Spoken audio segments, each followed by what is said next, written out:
محترم حضرات و معزز سامعین کرام، السلام علیکم ورحمۃ اللہ وبرکاتہ۔ الحمدللہ نحمده ونستعینه ونستغفره ونؤمن به ونتوکل علیہ ونعوذ باللہ من شرور انفسنا ومن سیئات اعمالنا، من يهده الله فلا مضل له ومن يضلل فلا هادي له، ونشهد أن لا إله إلا الله وحده لا شريك له، ونشهد أن محمدا عبده ورسوله، أما بعد فأعوذ بالله من الشيطان الرجيم، بسم الله الرحمن الرحيم،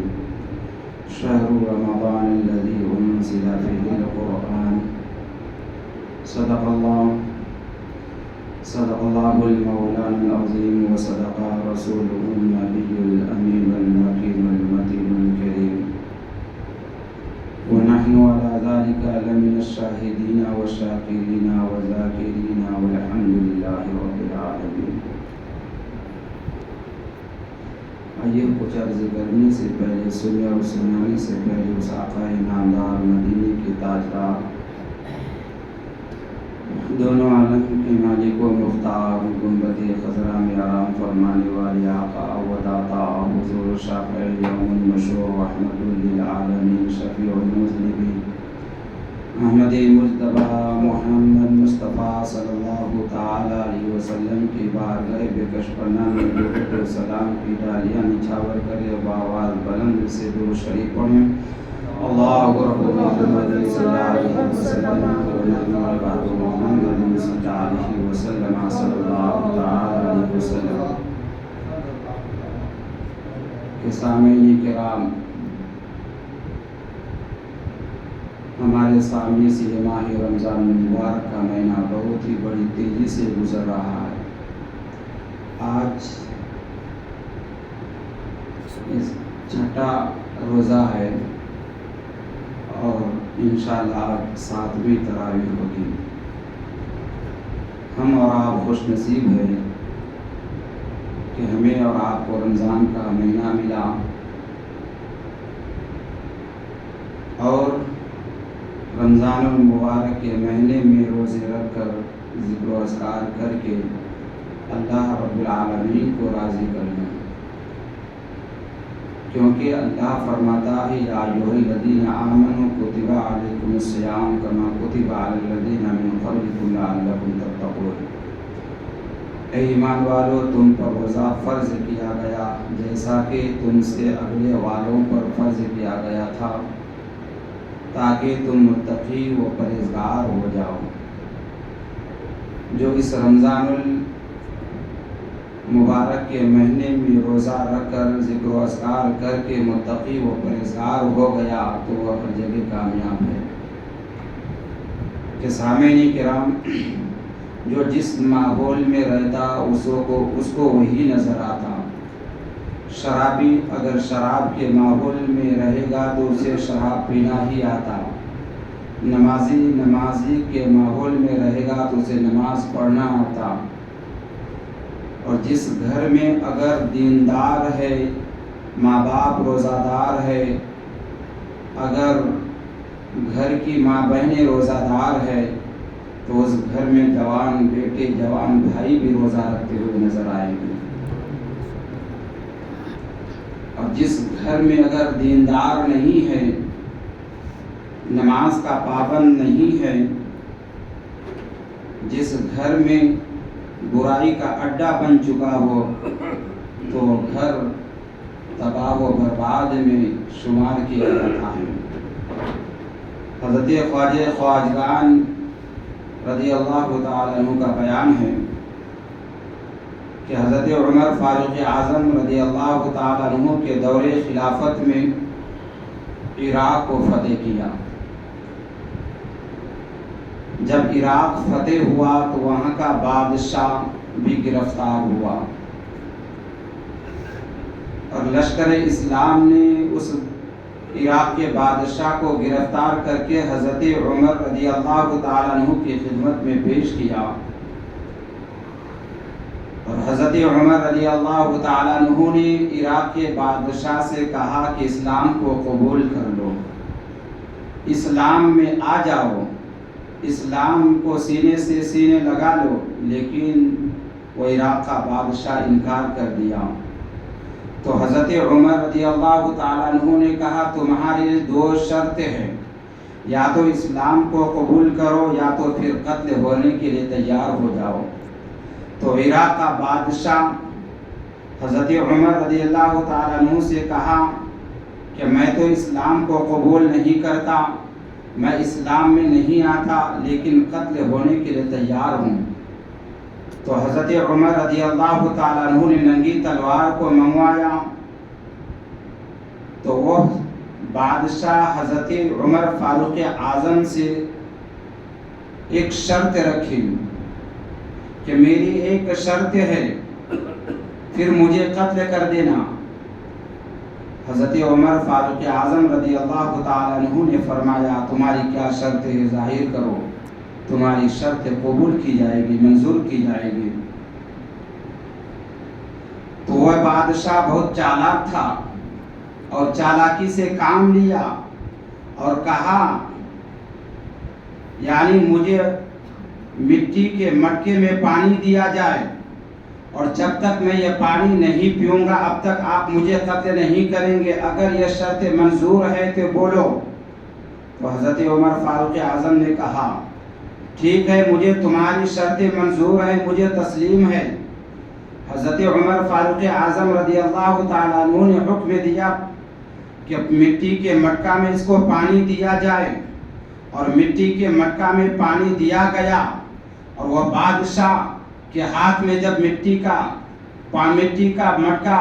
آیا تو وہ زمین میں پٹک دیا، اور وہ مٹکا پھٹ گیا اور پانی زمین میں جذب ہو گیا۔ اب وہ بادشاہ حضرت عمر فاروق اعظم سے کہنے لگا اے عمر فاروق اعظم، آپ نے مجھ سے وعدہ کیا ہے کہ جب تک میں اس پانی کو نہیں پیوں گا تو آپ مجھے قتل نہیں کرو گے۔ عزیزان ملت اسلامیہ، اب حضرت عمر تعجب میں ہے، اب کیا کیا جائے؟ تو حضرت عمر رضی اللہ تعالیٰ عنہ پہلے وعدہ کر چکا تھا، تو حضرت عمر رضی اللہ تعالیٰ عنہ نے کہا ٹھیک ہے میں تجھے معاف کر دیتا ہوں، میں تجھے قتل نہیں کروں گا۔ اور حضرت عمر رضی اللہ تعالیٰ عنہ نے اپنے لشکر کو بلایا جو دیندار تھا، نماز کا پابند تھا، اللہ رب العالمین کا ذکر و اذکار کرنے والا تھا، اللہ کی تسبیح تحلیل بیان کرنے والا تھا، اسے بلایا اور کہا اس بادشاہ کو اس کے حوالے کر دو، اس نیک بندے کے حوالے کر دو۔ اور یہ عراق کا بادشاہ وہ نیک بندے کے ساتھ کچھ دن رہا، کچھ دن گزرتا گیا، اور دن دھیرے دھیرے گزرتا گیا، مدت دھیرے دھیرے گزرتا گیا، اور اس کے دل میں اور اس کے سینے میں اسلام کی محبت پیدا ہوتا رہا۔ جب کچھ دن کا عرصہ گزر گیا، اب وہی یعنی عراق کا بادشاہ خود پکار اٹھتا ہے کہ مجھے عمر کے پاس لے چلو، میں خود اسلام کو قبول کروں گا۔ پہلے اسلام قبول کرنے سے انکار کرتا تھا، اب اسلام کو قبول کرنے کے لیے اب خود تیار ہے۔ اب وہ عراق کا بادشاہ حضرت عمر کے پاس لایا گیا اور حضرت عمر سے کہا اے عمر اپنے ہاتھ کو بڑھاؤ اور مجھے اپنا اسلام کو قبول کراؤ۔ حضرت عمر رضی اللہ تعالیٰ عنہ نے اسلام کا کلمہ پڑھا کر اسے اسلام میں داخل کر لیا۔ تو پتہ چلا، معلوم ہوا اگر کوئی شرابی نمازی کے محبت میں رہے گا ایک نہ ایک دن وہ نمازی بن جائے گا۔ اگر کوئی نمازی متقی و پرہیزگار آدمی اگر شراب پینے والے کے محبت میں رہے گا ایک نہ ایک دن وہ شراب پینے والا بن جائے گا۔ تو اس لیے جس گھر میں اللہ رب العالمین کی عبادت ہو، جس گھر میں نماز کا پابند ہو، اور جس گھر میں باپ اگر نمازی ہو، جس گھر میں ماں نمازی ہو، جس گھر میں باپ روزہ دار ہو، جس گھر میں ماں روزہ دار ہو تو یقیناً اس گھر میں بیٹا بھی نمازی ہوگا، یقیناً اس گھر میں بیٹا بھی روزہ دار ہوگا، یقیناً اس گھر میں ان کی بیٹی بھی روزہ دار ہوگی اور بیٹی بھی نماز پڑھنے والی ہوگی۔ عزیزان ملت اسلامیہ، اس لیے تو اللہ رب العالمین نے فرما دیا لعلکم تتقون، یعنی متقی و پرہیزگار بن جاؤ، متقی و پرہیزگار بن جاؤ۔ کہ سامعین کرام، ایک شخص رہتا تھا جو پورے سال میں 11 مہینہ برائی کرتا تھا اور بدعملی اور گناہ کیا کرتا تھا۔ جو ہی رمضان المبارک کا چاند دکھتا اور رمضان المبارک کا چاند دیکھنے کے بعد وہ برائی کو چھوڑ دیتا، جھوٹ بولنا چھوڑ دیتا، غیبت خوری چغل خوری کرنا چھوڑ دیتا، ہر برائیوں سے اس مہینے میں محفوظ رہتا اور پاک و صاف ہو کر کپڑے پہنتا، خوشبو لگاتا اور رمضان المبارک کے مہینے میں نماز کی پابندی کرتا، روزہ رکھتا، رمضان المبارک کا ادب و احترام کرتا۔ تو لوگوں نے ان سے کہا کہ تم باقی مہینوں میں برائیاں کرتے ہو اور باقی مہینوں میں جھوٹ بولتے ہو، باقی مہینوں میں ہر ایک کی برائی کرتے ہو، لیکن جو ہی رمضان المبارک کا مہینہ آتا ہے ہر برائی سے دور ہو جاتے ہو اور اللہ کی عبادت میں لگ جاتے ہو۔ تو اس شخص کہنے لگا یہ مہینہ وہ مہینہ ہے، یہ مہینہ رحمت والا مہینہ ہے، یہ مہینہ برکت والا مہینہ ہے، یہ مہینہ عظمت والا مہینہ ہے، اور مجھے امید ہے کہ اگر میں اس مہینے کا ادب و احترام کروں گا، اگر اس مہینے میں اللہ کا ذکر و اذکار کروں گا اور پابندی سے نماز پڑھوں گا، پابندی کے ساتھ میں تراویح کو ادا کروں گا، تو یقیناً اللہ رمضان المبارک کے صدقے سے میرے تمام گناہوں کو بخش دے گا۔ عزیزان ملت اسلامیہ، اس شخص وہ نوجوان کا انتقال ہو جاتا ہے اور کوئی اللہ والے اسے خواب میں دیکھتے ہیں، تو دیکھنے کے بعد اس سے سوال کیا اللہ رب العالمین تمہارے ساتھ کیا معاملہ کیا، اللہ رب العالمین تیرے ساتھ کیا سلوک کیا؟ تو نوجوان جواب دیتا ہے سنو، میں دنیا میں جب زندہ تھا 11 مہینہ اللہ کی نافرمانی میں گزارا تھا، ہر وقت میں گناہوں میں رہتا تھا، ہر وقت میں برائیاں کرتا تھا، جب مجھے رمضان المبارک کا چاند دکھتا تو میں برائیاں چھوڑ دیتا اور نیکی میں لگ جاتا اور پاک و صاف ہو کر نماز پنجانہ ادا کرتا، نماز تراویح ادا کرتا، روزہ سے رہتا اور نیک عمل کرتا تھا۔ تو اللہ رب العالمین کو میرے اس ادا کو اور رمضان المبارک کے ادب و احترام کے صدقے سے اللہ نے میرے گناہوں کو بخش دیا اور جنت بھی عطا فرما دیا۔ کہ سامعین کرام، شہر بخارا میں ایک مجوسی رہتا تھا جو آگ کا پجاری تھا، جو آگ کو اپنا خدا مانتا تھا، اور اس کا ایک لڑکا تھا، شہر میں جاتا ہے، بازار میں جاتا ہے اور دکان میں کچھ سامان خرید کر اعلانیہ طور پر کھانے پینے لگ جاتا ہے، اور اس کا باپ بھی بازار میں اپنے بیٹے کو کھاتے پیتے ہوئے دیکھا، تو باپ نے مجوسی نے اپنے بیٹے کو ایک تھپڑ مارا۔ تو ان کا بیٹا کہنے لگا مجھے مارنے کی یہ ضرورت کیا تھی، کس وجہ سے آپ نے مجھے تھپڑ مارا؟ تو مجوسی نے کہا کیا تجھے معلوم نہیں، کیا تجھے پتا نہیں یہ مسلمانوں کا رمضان المبارک کا مہینہ ہے، اس مہینے میں مسلمان لوگ روزہ سے رہتے ہیں اور ان کے سامنے میں کھانا یہ بے ادبی ہے۔ عزیزان ملت اسلامیہ، تو ان کا بیٹا کہنے لگا کہ آپ بھی تو کھاتے پیتے ہوئے نظر آتے ہیں، آپ بھی تو کھاتے ہیں۔ تو ان کا باپ مجوسی نے کہا اے میرے بیٹا سنو، میں کھاتا ضرور ہوں لیکن روزداروں کے سامنے نہیں کھاتا، روزداروں کا میں ادب کرتا ہوں اور اس ماہ رمضان المبارک کے مہینے کا ادب و احترام کرتا ہوں. اگر میں کچھ کھاتا اور پیتا ہوں تو میں روزداروں کے سامنے نہیں بلکہ میں چھپ کے کھاتا ہوں. عزیزان ملت اسلامیہ، جب اس مجوسی کا انتقال ہو جاتا ہے، جب وہ مجوسی مر جاتا ہے تو کسی نے خواب میں دیکھا، اسے جنت میں ٹہلتے ہوئے دیکھا تو دیکھنے والے نے کہا اے مجوسی، تو آگ کا پجاری تھا، تو آگ کو ماننے والا تھا،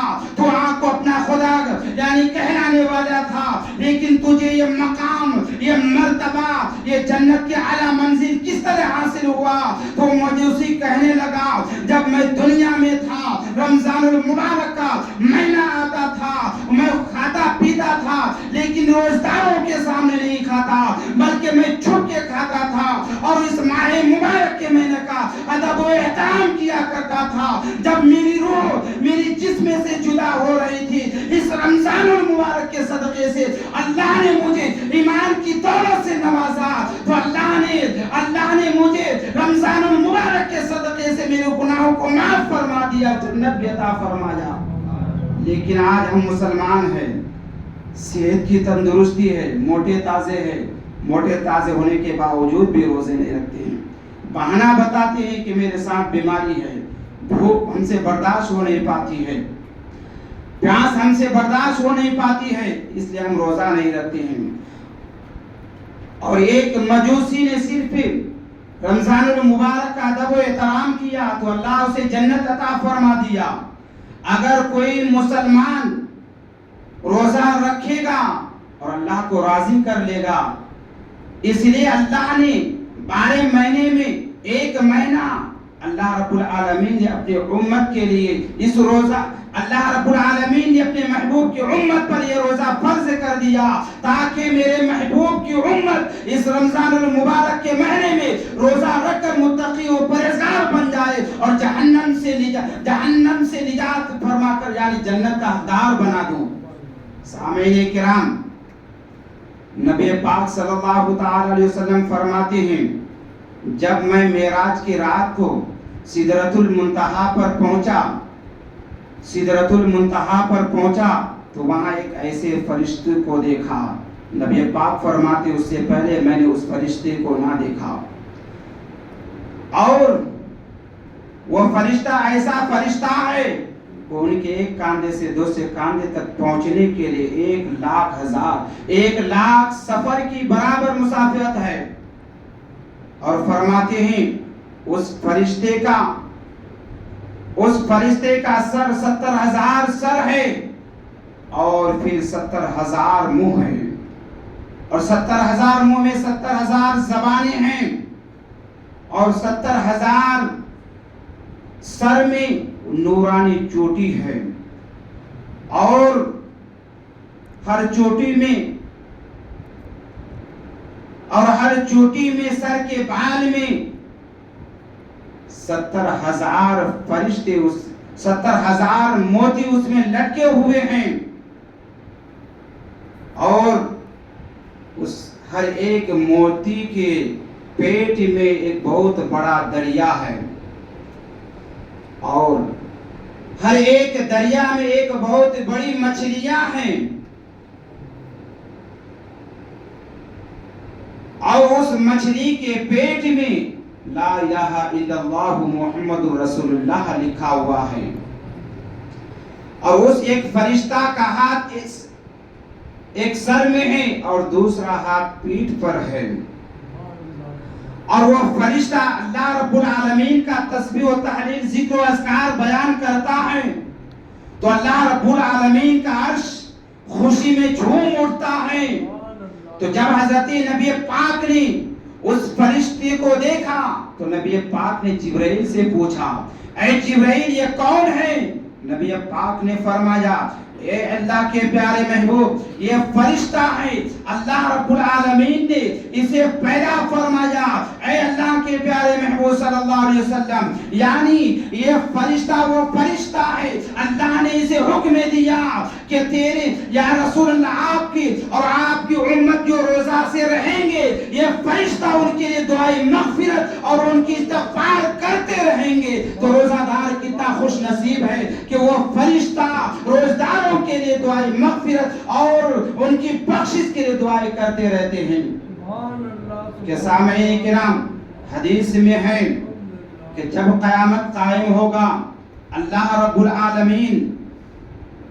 ہر قبر والوں کو حکم دے گا کہ اپنی قبر سے اٹھو، اور ہر قبر والے اپنی اپنی قبر سے اٹھیں گے۔ اللہ رب العالمین ملائکہ کو حکم دے گا، فرشتوں سے فرمائے گا اے میرے فرشتوں، اے رضوان جنت، آگے چل کر ان سے ملاقات کرو، آگے چل کر ان سے ملو۔ اے رضوان جنت، یہ وہی بندہ ہے جنہوں نے روزہ رکھ کر مجھے راضی کر لیا۔ اے رضوان جنت، یہ وہی بندہ ہے جن کے سامنے میں کھانا موجود تھا، بھوک کی طلب تھی اور بھوک کی وجہ سے آنتیاں ایک پیٹ میں لگ گیا تھا اور بھوک سے تڑپ رہا تھا، کھانا موجود رہنے کے باوجود بھی انہوں نے اپنی ایک لقمہ کو اپنے منہ میں نہیں دیا، صرف مجھ کو راضی کرنے کے لیے، مجھ کو خوشی کرنے کے لیے۔ اے رضوان جنت، اس کے سامنے میں پانی موجود تھا اور یعنی پیاس کی شدت سے اس کا حلق کانٹا بن چکا تھا، اس کا حلق خشک ہو چکا تھا، روح نکلنے کے قابل تھا، لیکن پانی موجود ہونے کے باوجود بھی اس نے ایک گھونٹ پانی کو نہیں پیا، صرف مجھے راضی کرنے کے لیے۔ اے رضوان جنت، یعنی جنت کی تمام نعمتوں کو ایک تھال میں، جس طرح ہم افطار کے وقت افطاری کے لیے بیٹھتے ہیں اور افطاری کو سجاتے ہیں، پلیٹوں میں سجاتے ہیں، اسی طرح اللہ رب العالمین رضوان جنت کو حکم دے گا کہ یعنی نور تھال میں جنت کی تمام نعمتوں کو سجاؤ۔ تو رضوان جنت حوران غلما کو حکم دے گا کہ نور کی بہت ہی بڑا تھال ہوگا اور اس میں جنت کی نعمتوں کو اس میں سجایا جائے گا اور اسے سجا کر یعنی روزداروں کے سامنے میں پیش کیا جائے گا اور روزداروں سے کہا جائے گا تمہارا جتنا جی چاہو اور کھاؤ، اس لیے کہ جب تم دنیا میں تھے تو میرے لیے روزہ رکھا تھا، یہی تمہارا جزا اور اجر ہے۔ کہ سامعین کرام، جب رمضان المبارک اللہ رب العالمین نے فرض کیا تو شروع میں رات کا بھی روزہ رہتا تھا، افطار سے عشاء تک ہی کھانے کا وقت تھا، ان کے بعد نہیں کھا سکتے تھے۔ اگر عشاء سے پہلے سو گئے پھر سو کے اٹھے تو کھانا منع تھا۔ کہ عزیزان ملت اسلامیہ، ایک صحابی رسول ہے حضرت سرما بن قیس رضی اللہ تعالی عنہ، روزے سے ہیں اور مزدور کے لیے گئے، محنت کا کام کرتے تھے اور تھکاوٹ بھی ہوتی تھی۔ افطار کرنے کے بعد اپنے بیوی سے کہا کھانا لاؤ۔ ان کی بیوی کھانا پکانے میں مصروف تھی، کھانا تیار کر رہی تھی اور تھکاوٹ کی وجہ سے اسے نیند آ گئی۔ جب کھانا تیار ہو گیا، ان کی بیوی کھانا کو پیش کیا اور اسے جگایا، اٹھایا۔ جب اس نے نیند سے بیدار ہوا، ان کی بیوی نے کہا کھانا کھاؤ، تو وہ صحابی کہنے لگا اب کھانا نہیں کھا سکتے، اس لیے کہ کھانا منع ہے اور روزہ شروع ہو گیا ہے۔ عزیزان ملت اسلامیہ، اسی حالت میں روزہ رکھ لیا، پھر دوسرے دن محنت کے لیے گیا اور دوپہر میں پھر گھر کو آیا اور کمزوری پہ کمزوری بڑھتی گئی، یہاں تک کمزوری آ گئی کہ بے ہوش ہو کر زمین پر گر پڑا۔ تو اللہ کو رحم آ گیا اور اللہ نے اس محبوب بندے اور اپنے اس محبوب بندے کے صدقے سے یعنی امتی مسلمہ میں اللہ نے رحم کیا اور اللہ رب العالمین نے وہی نازل فرمائی، یعنی کھانے پینے کا وقت مقرر نہیں، اب عشاء سے صبح صادق تک کھا پی سکتے ہیں۔ کہ سامعین کرام، تو صحابی رسول کے صدقے سے اللہ نے امتی محمدیہ پر رحم کیا اور مغرب سے لے کر صبح صادق تک ہم کھا سکتے ہیں۔ اور رمضان المبارک کے مہینے میں جس طرح دین میں اپنی بیویوں کے پاس جانا حرام ہے، اسی طرح رات کے وقت بھی اس وقت جانا حرام تھا، منع تھا، ناجائز تھا۔ حضرت عمر رضی اللہ تعالیٰ عنہ حضرت عمر رضی اللہ تعالیٰ عنہ اپنے بیوی کے پاس گئے، انہیں خوشبو محسوس ہوئی، اپنے نفس کو کنٹرول نہ کر پایا اور اپنی بیوی سے ہم صحبت کر لی۔ صحبت کرنے کے بعد حضرت عمر شرمندہ ہو گئے، رو رو کر عرض کرنے لگا، رو رو کر اپنے گناہوں پر شرمندہ ہو گئے۔ حضرت عمر رضی اللہ تعالیٰ عنہ نبی کی خدمت میں حاضر ہوئے اور عرض کیا، یا رسول اللہ مجھ سے غلطی ہو گئی۔ نبی پاک نے فرمایا، اے عمر بتاؤ تجھ سے کون سی غلطی ہو گئی؟ حضرت عمر نے کہا، یا رسول اللہ میں نے اپنے بیوی کے پاس گیا، خوشبو محسوس ہوئی، میں نے اپنے نفس کو کنٹرول نہ کر پایا، میں نے اپنے نفس کو کنٹرول نہ کر پایا، میں نے اپنی بیوی سے صحبت کر لیا، یہی مجھ سے غلطی ہو گئی۔ نبی پاک فرماتے ہیں، اے عمر تجھے ایسا نہ کرنا تھا، اے عمر تجھے اپنے بیوی کے پاس نہ جانا تھا۔ اللہ رب العالمین نے حضرت عمر کے تائید میں قرآن پاک میں آیت کریمہ کو نازل فرما دیا، وَأُحِلَّ لَكُمْ لَيْلَةَ الصِّيَامِ إِلَى نِسَائِكُمْ هُنَّ لِبَاسٌ لَكُمْ وَأَنْتُمْ لِبَاسٌ لَهُنَّ، یعنی اللہ رب العالمین فرماتا ہے روزہ کے راتوں میں تم اپنی بیوی کے پاس جاؤ، اللہ نے تمہارے لیے حلال کر دیا ہے، تم ان کا لباس ہو اور وہ تمہارا لباس ہے۔ کہ سامعین کرام، رمضان کے شروع جب رمضان فرض ہوا تھا تو دن اور رات میں بیوی سے ملنا حرام اور ناجائز تھا، اور جب حضرت عمر رضی اللہ تعالیٰ عنہ رات کے وقت اپنی بیوی سے صحبت کیا تو اللہ نے حضرت عمر کے تائید میں قرآن کو نازل فرمایا، اور جب سے رمضان المبارک کے راتوں میں اپنے بیوی کے پاس جانا حلال قرار دے دیا۔ کہ سامعین کرام، اللہ رب العالمین اپنے قرآن مقدسہ میں ارشاد فرماتا ہے، شہر رمضان الذی انزل فیہ القرآن، قرآن کو میں نے رمضان المبارک کے مہینے میں اتارا۔ سامعین کرام، دنیا میں بہت سی کتابیں آئی، زبور، توریت، انجیل اور بھی بہت سی صحیفیں آئی۔ کسی کتاب سے پوچھو، اے کتاب تو کیوں آیا، کس لیے آیا، کس کام کے لیے آیا،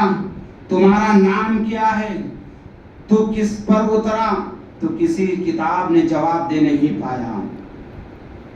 کسی کتاب کے جانب سے جواب نہیں ملا۔ پھر قرآن سے پوچھو، اے قرآن تیرا نام کیا ہے، تو قرآن جواب دیتا ہے، قرآن جواب دیتا ہے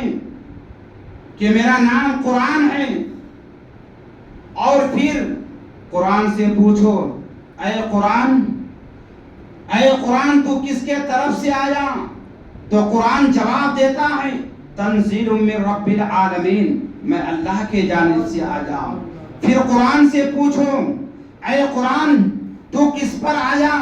تو قرآن جواب دیتا ہے، نزل علی محمد، میں قرآن کہتا ہے میں محمد کے پاس آیا۔ پھر قرآن سے پوچھو، اے قرآن تو کس مہینے میں تشریف لایا، تو قرآن جواب دیتا ہے، شہر رمضان الذی انزل فیہ القرآن، میں رمضان المبارک کے مہینے میں تشریف لایا۔ پھر قرآن سے پوچھو، اے قرآن ذرا یہ تو بتا تیرا آنے کا مقصد کیا ہے اور تو کس کام کے لیے آیا ہے، تو قرآن جواب دیتا ہے، ھدی للناس، لوگوں کی ہدایت کے لیے، لوگوں کی رہنمائی کے لیے۔ پھر قرآن سے پوچھو، اے قرآن تو دن میں آیا یا رات میں آیا، تو قرآن جواب دیتا ہے، اِنَّا أَنزَلْنَاهُ فِي لَيْلَةِ الْقَدْرِ، یعنی میں لیلۃ القدر میں آیا۔ عزیزان ملت اسلامیہ، قرآن یہ ایسی کتاب ہے جو حق اور سچ ہے۔ اللہ نے کسی کتاب کی ذمہ داری نہیں لیا، اللہ نے صرف قرآن کی ذمہ داری لیا۔ جب تک قرآن ہے اللہ رب العالمین قرآن کی ذمہ داری لے لیا ہے۔ عزیزان ملت اسلامیہ، آج ہمارے گھروں میں قرآن طاقوں میں سجا کر رکھا ہوا ہے لیکن اسے کھول کر پڑھنے کی فرصت نہیں مل رہی ہے. قرآن پاک کی تلاوت کرنے کے لیے مجھے آج ٹائم نہیں مل رہا ہے, آج مجھے وقت نہیں مل رہا ہے. عزیزان ملت اسلامیہ, اگر تمام عبادتوں سے افضل عبادت قرآن پڑھنا عبادت ہے, قرآن پڑھنا عبادت ہے, قرآن پڑھنا پڑھانا سب سے بہترین عبادت ہے. عزیزان ملت اسلامیہ, جو اگر قرآن پڑھتا ہے ایک حرف میں اسے 10 نیکیاں ملتی ہے, اور اگر کوئی ایک یا 2 پارے پڑھ لے تو آپ ہی بتاؤ کتنی نیکیاں اس کے نام اعمال میں درج ہو جائے گا. عزیزان ملت اسلامیہ, عزیزان ملت اسلامیہ, اگر کوئی قرآن کو اپنے سینے میں بسا لیتا, اگر کوئی قرآن کو اپنے سینے میں پورا مکمل محفوظ کر لیتا تو اللہ رب العالمین کے پیارے محبوب فرماتے ہیں اس قرآن حافظ کی عزت کرو, اور جنہوں نے قرآن حافظ کی عزت کی انہوں نے میری عزت کی. عزیزان ملت اسلامیہ, میں اپنی ایک کہانی بتانا چاہتا ہوں. جب میری فراغت ہوئی 2012 میں, جب میں نے سرزمین فیروز آباد میں تراویح سنانے کے لیے گیا تھا, لیکن وہاں کا ایک کمیٹی کا آدمی تھا,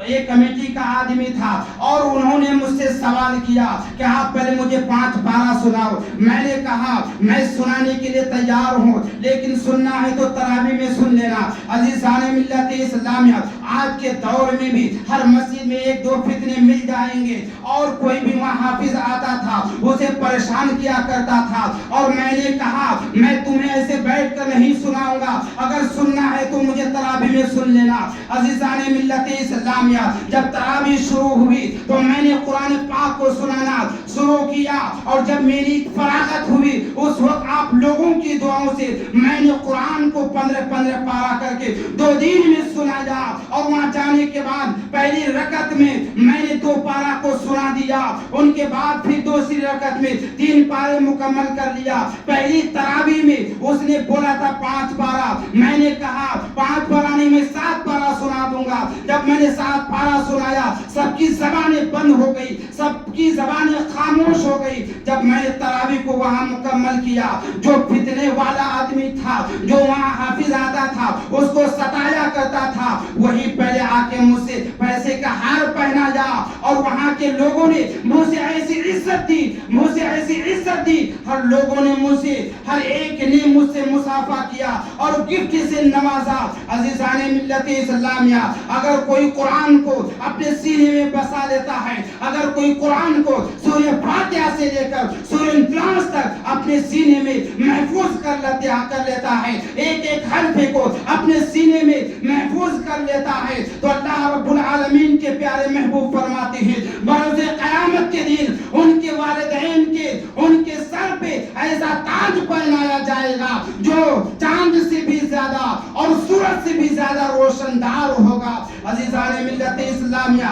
قیامت کے دن جب حافظ قرآن کے والدین کو یہ تاج پہنایا جائے گا, ان کے والدین رب کی بارگاہ میں التجا کریں گے, اے میرے مولا, اے میرے پاک پالنہار, یہ مقام, یہ درجہ کس وجہ سے مجھے مل رہا ہے؟ تو رب کے جانب سے جواب ملے گا, تم نے اپنے بیٹے کو دنیا میں رہ کر حافظ قرآن بنایا تھا, اور تیرا بیٹا سورہ فاتحہ سے لے کر سورہ ناس تک پورے قرآن کو اپنے سینے میں بسا لیا. تیرے بیٹا حافظ قرآن ہونے کی وجہ سے اللہ نے تجھے یہ مقام عطا فرمایا, اور جو اپنے سینے میں قرآن کو بسا لیتا, اللہ کے پیارے محبوب فرماتے ہیں وہ ایسے 70 گنہگار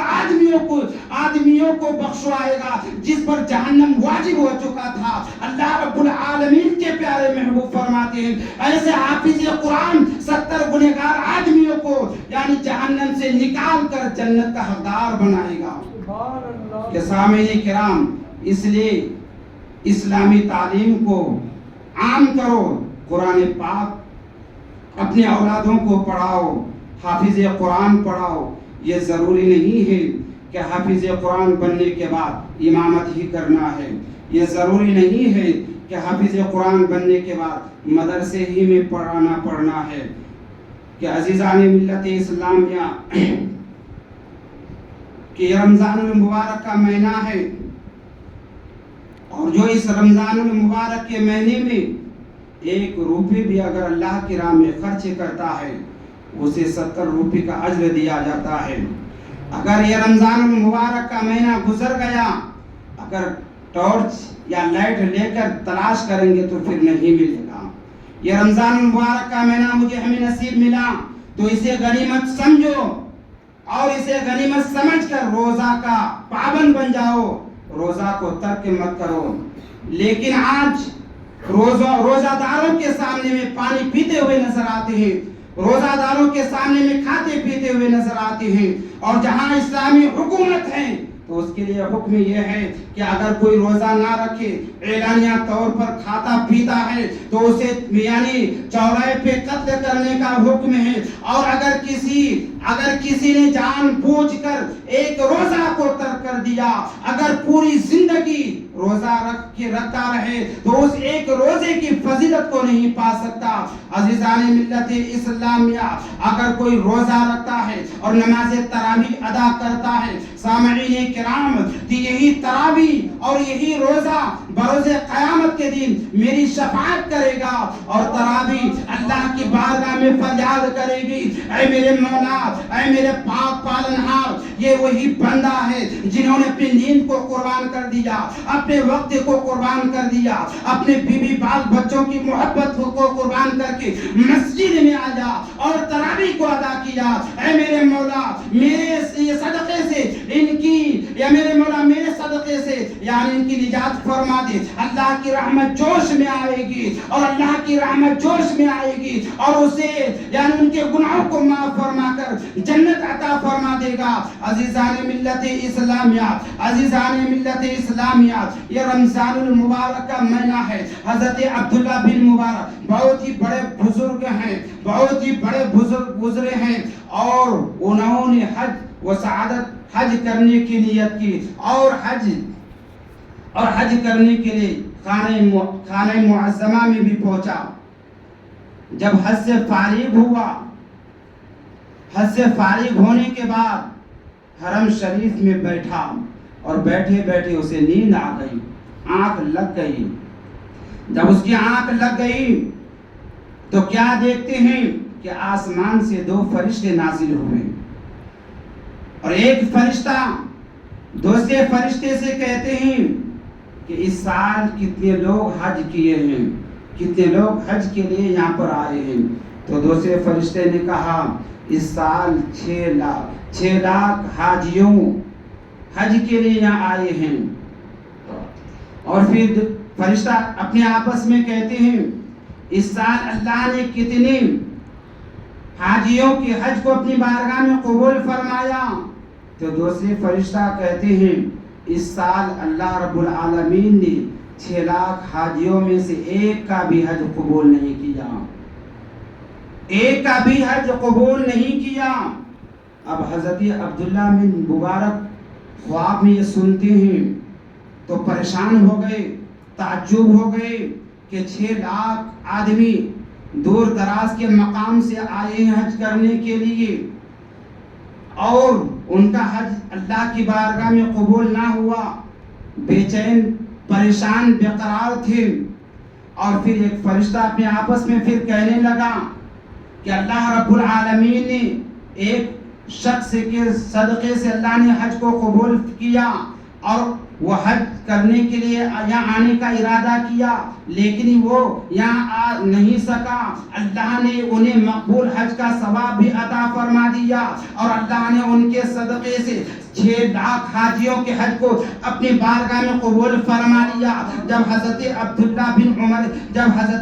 بن مبارک اتنا سنتے ہیں اور دین سے بیدار ہوتے ہیں، جب ان کی آنکھ کھلتی ہے تو وہ شخص سے ملنے کے لیے یعنی اس کے دل میں وہ جذبہ پیدا ہوا، چلو اس شخص سے ملا جائے جس کے صدقے سے اللہ نے 6 لاکھ آدمیوں کے حج کو اپنی بارگاہ میں قبول فرما لیا۔ وہ دمشق کا رہنے والا تھا۔ اب حضرت عبداللہ بن مبارک دمشق جانے کے لیے وہیں سے روانہ ہو گئے، سرزمین دمشق پہنچتے ہیں، اور ان کا پتہ لے کر اس کے گھر پہنچ جاتے ہیں، اور ان کو پوری دی, ان کے سامنے میں پوری واقعات کو پیش کیا اور کہا کہ اللہ رب العالمین نے آپ کے صدقے سے 6 لاکھ آدمیوں کے حج کو قبول فرمایا. آپ بتاؤ آپ نے وہ کون سا ایسا عمل کیا ہے, کہ آپ نے کون سا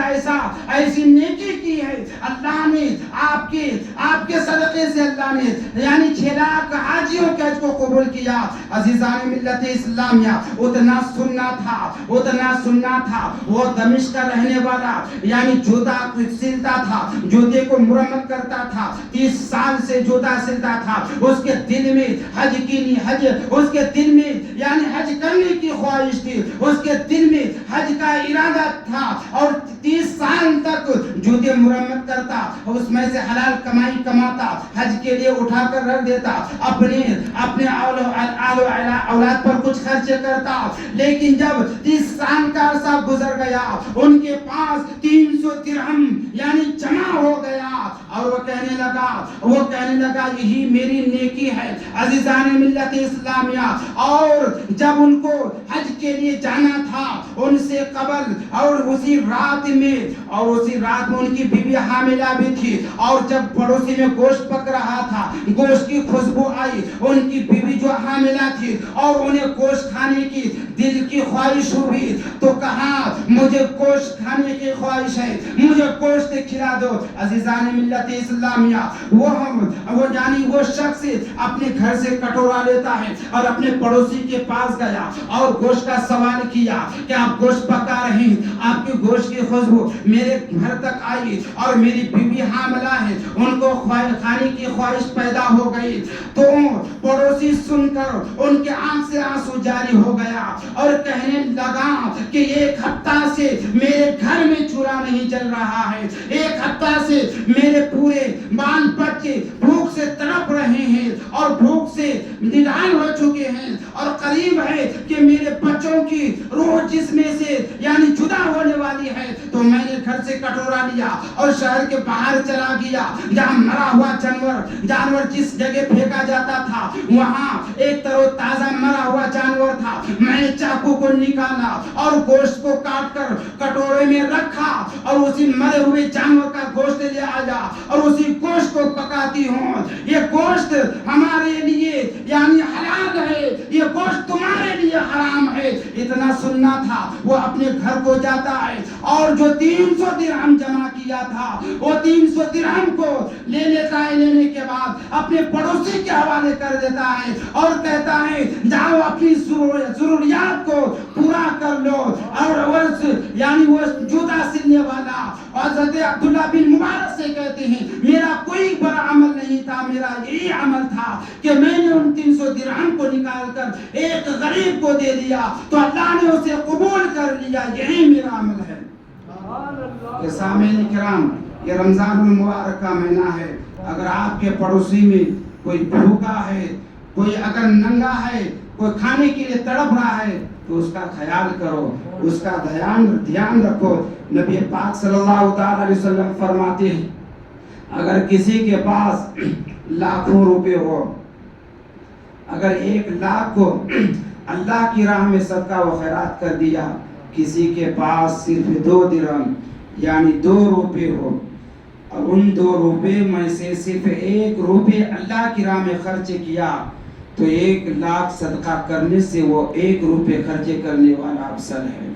کیونکہ وہ 1 لاکھ روپے صدقہ کر لیا, ان کے پاس اور بھی لاکھوں روپے ہیں